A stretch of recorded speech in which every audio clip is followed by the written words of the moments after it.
morning! So ngayon naman guys, sa mga basic skills, fundamentals po ng negosyo po natin in global is that after mo mag-prospect, first nalaman mo na yung need ng kaibigan mo or ng prospects mo, ang next step naman is invitation. Okay? Marami po nagkakamali, ang akala po nila sa invitation, ito lang yung presentation. Marami po nagkakamali na nag-invite pa lang, nag-explain na agad, nagbibilog-bilog na agad. Which is, that's not actually right. Hindi siya tama. Bakit?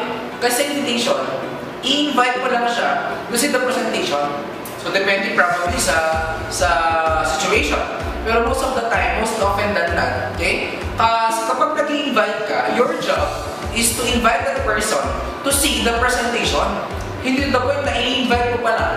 Kaya ina-explain mo na. Kaya sa invitation, pwede natin pong gawin yan. Pwedeng online, pwedeng offline, pwedeng phone invitation. Pero unahin po natin yung offline invitation. Kunyari, kung sa ating offline, hindi online, hindi siya po internet. Okay? Kung sa ating offline, personal invitation. Ngayon guys, since alam mo na, at kailangan bago ka mag-invite, dapat alam mo na yung information ng prospect mo, alam mo na yung need na, na-prospect mo na siya ng ayos. Na-apply mo na tama yung prospecting or yung form.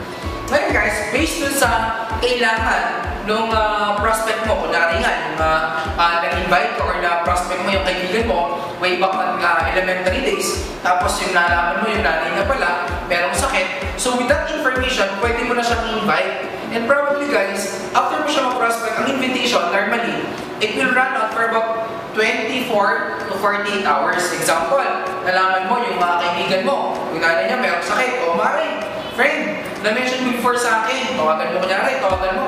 Na-mention mo before, na yung nanay mo pala merong sakit. Alam mo, friend, meron kaming health and wellness program. Itong health and wellness program namin, ang goal namin, is at makatulong kami sa mga taong may sakit, sa taong ayaw magkasakit, and who wants prevention.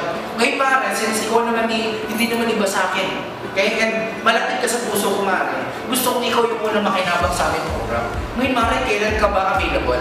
Ngayon, guys, in terms of pagtanong mo sa kanila kung kailan siya available, kailangan yung tanong mo is close-ended question. Kung saan yung close-ended question, kailangan meron siyang option. Kunwari, ganito ko, Mare, okay? Kailan ka ba available?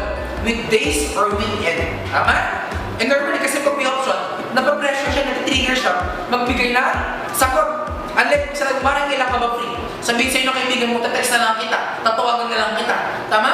So guys, pag nag-invite ka, kailangan close-ended question. Mare, kailan ka free? Weekdays or weekend? Ikalimutan sagot. Siyempre, Mare, available ako weekend. Kasi weekdays may pasok ako eh. Talaga, Mare, sa weekend, kailan ka free? Saturday or Sunday? Tama? Sabihin niya sa'yo, ako Mare, siguro mga Saturday. Kasi yung Sunday, pang-family din namin eh. Talaga, Mare, Saturday ka available? Mare, anong oras ka available? Anong oras ka convenient? Alauna o alas 3? Tama? So guys, with that, sabihin niyo sa'yo, Mare, siguro mga alas 3 na lang. Kasi nag-release pa ako ng bahay ng early after lunch. Tama? So guys, dahil na-sold out yung invitation, saka mo siya, may invite niyo pwedeng sa office, okay, for a table presentation, pwedeng centering or yung seminar po natin, pwedeng yung tinatawag po natin na one-on-one. In terms of invitation po, meron po dalawang uri ng prospects, okay? It can be negative or it can be positive. Sa natin negative, hindi po ng mga tao na close-minded, hindi mga ayaw ko din ng seminar, hindi yung probably very stiff yung kanilang schedule, hindi po ng tao na hindi mo siya mapapopo ng 2 oras sa seminar. So para po sa mga negative yung prospect, paano mo sila invite? Invite mo sila probably sa one-on-one. Kasi dito kalimitan yung mga negosyante yan, ito yung mga top executives, ito yung mga company owners, ito yung mga supervisor, ito yung mga big bosses. And normally guys, pagka ganyan yung mga prospect ko, hindi talaga sila fitted umattend ng seminar. Kasi kalimitan ng mga yan, busy sila, tapos hindi nila probably ma-absorb yung culture. Kasi yung kasi sabihin natin yung pride nila is medyo may konting taas. Bakit? Kasi guys, because of their position or ego status, okay? Pag sinabing mga negative, paano mo sila invite? Invite mo sila probably for one-on-one. Okay? Pwedeng sa office, pwedeng sa coffee shop, pwedeng sa table presentation, pwedeng mong puntahan sa bahay. So guys, para po sa mga taong medyo close-minded, din po yung mga invitation or presentation na pwede mo silang invite, okay? And then, para po sa mga taong positivity, mga tipo ng mga kaibigan mo na close sa'yo, yung tipo na hindi makakaintindi sa'yo, ito yung medyo maraming time. So guys, pwede mo silang invite sa seminar. Okay? Ngayon guys, again, sa invitation is far different sa presentation. Invitation, you will only sell the appointment kung kailan kayo makikita or kung kailan kayo mag-uusap. Pero available naman siya on the spot, okay, pero you can take advantage, but most often than not, kalimitan kapag formal invitation, ini-invite mo yan or i-schedule mo yung appointment ninyo para sa ganun, mas clear po ang inyong usapan the moment na ipakita mo sa kanya yung ating business, okay? So guys, isa po yung mga fundamentals ng network marketing invitation.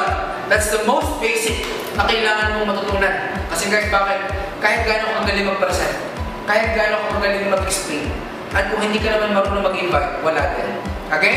You have to invite people. This invitation, business. Is that clear? So guys, upon invitation, okay? Yun nga lang guys, sabi nga, hindi naman lahat pupunta. Pero guys, invitation is numbers game. Okay? So guys, so nasa training, I'll be discussing po yung mga invitation techniques. Okay? Para mas matunan po ninyo ano ba yung tamang pag-i-invite. Okay? So guys, that's all.